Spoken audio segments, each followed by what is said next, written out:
Hi guys, ituturo ko sa inyo kung paano paglinis ng laptop or computer um, para mabilis siya mag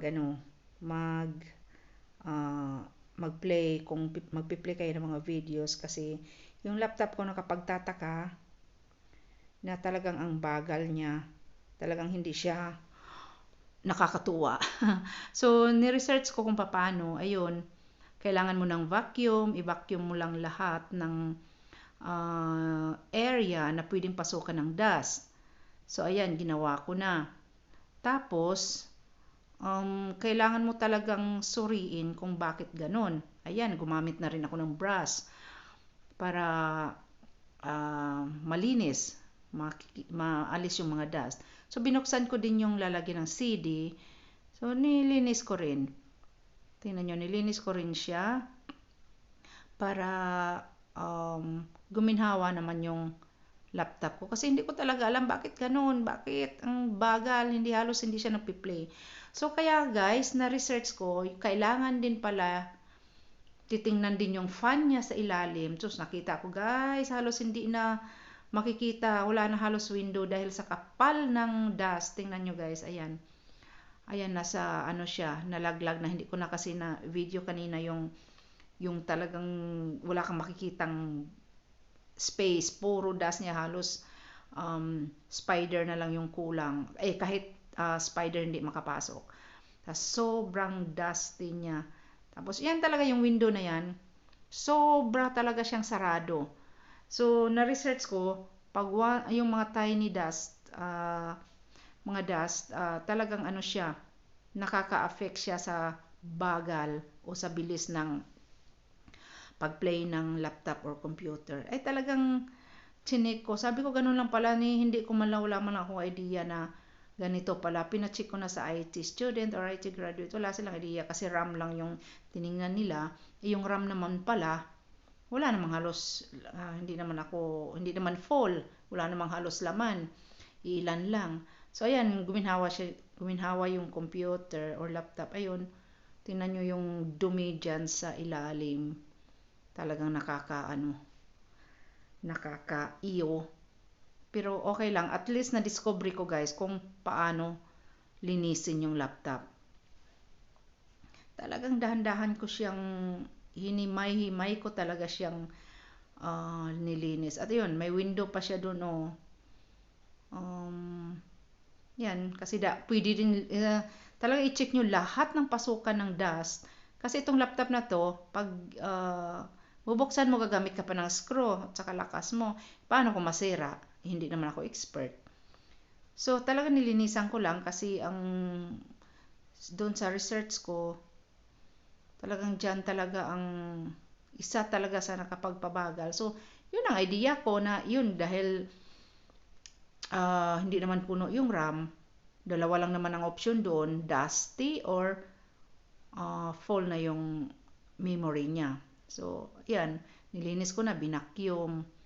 Mas maganda kung may maliit kayong vacuum, ayun, wag naman yung malaking vacuum kasi mamaya pati computer hinigop. So, ganyan lang guys. Kasi, imagine kung pupunta kayo sa shop, magkano nang babayaran nyo? Lalo na dito sa Germany, Diyos ko, euro. Baka yung kita mo ng 2 araw ang presyo kung magpapalinis ka doon. Siyempre, sasabihin nila kahit kung hindi nila madidiscover din yung dust, sasabihin nila sira na talaga to, pwede mo nang itapon. Oh my God, ang mahal. 2 years pa lang naman to.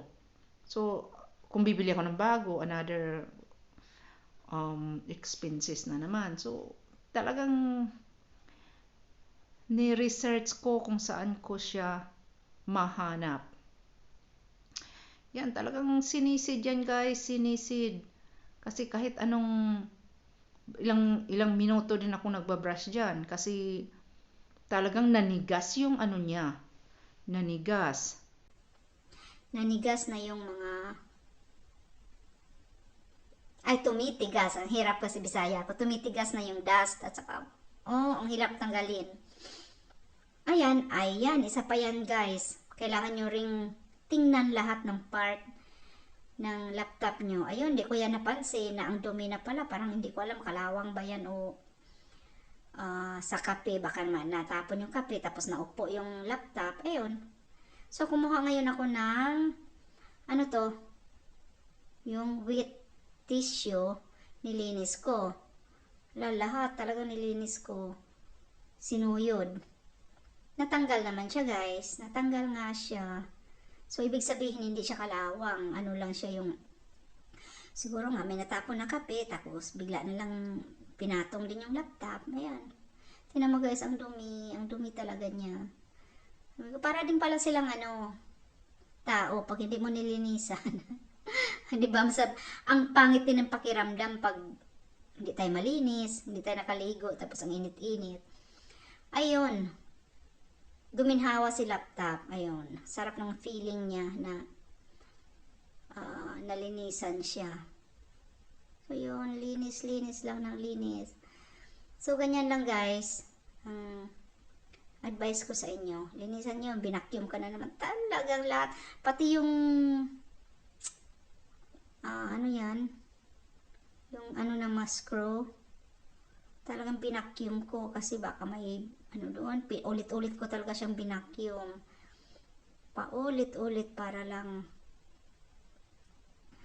talagang lumakas siya. So far naman, after kong nilinis, ni-restart ko ulit, tapos nag-play ako ng video sa laptop. Bilis, guys. Sabi ko, yun lang pala. Yun lang pala secret nyo. So, kaya guys, hindi ko toothbrush yan, ha? Bagong-bago yan. Tapos, kasi mas maganda kung bagong-bago yung gagamitin mo na extra toothbrush ang binili. Pag hindi naman walang gumagamit. Kasi, siyempre, pag may bisita, walang dalang toothbrush. Yun, inaano namin binibigyan. Kasi, baka lang. Pero mostly naman, siyempre, pag may bisita,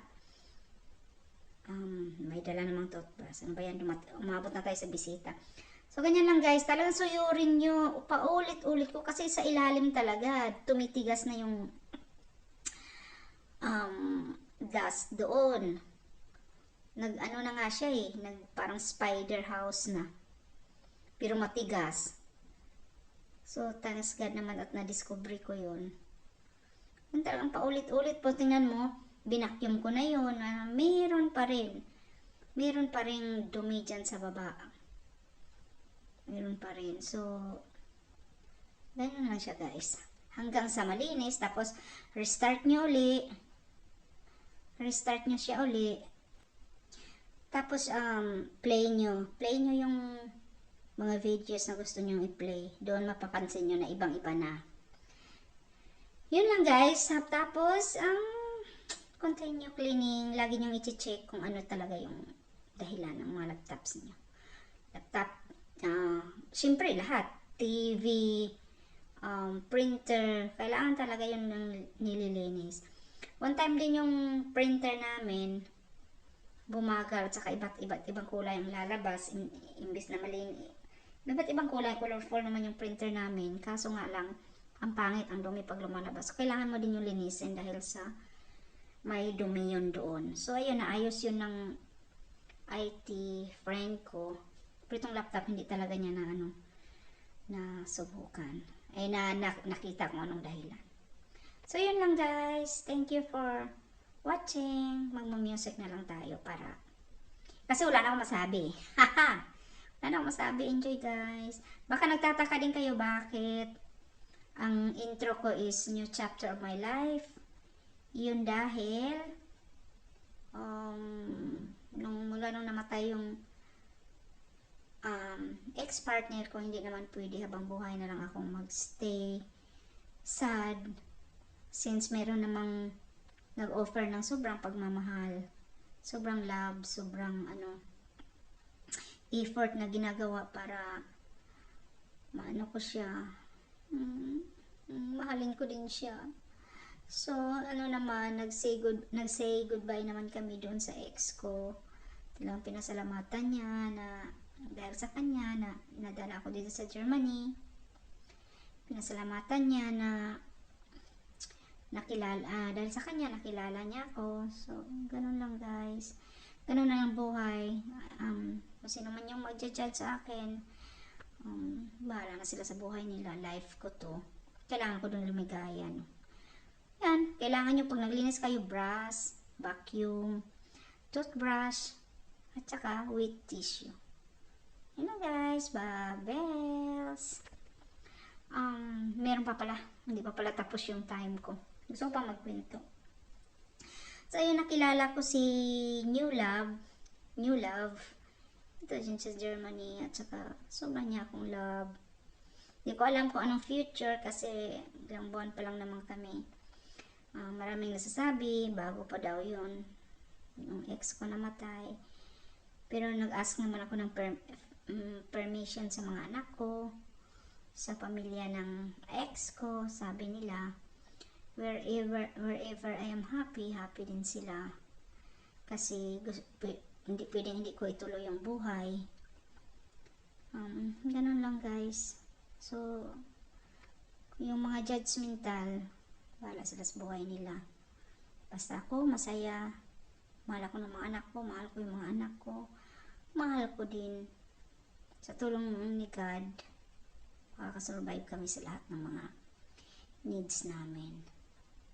Yun lang, babels. Tagal ko din hindi na gumawa ng video, at sana nakatulong tong nakatulong tong video na ginawa ko para sa lahat. Love you guys.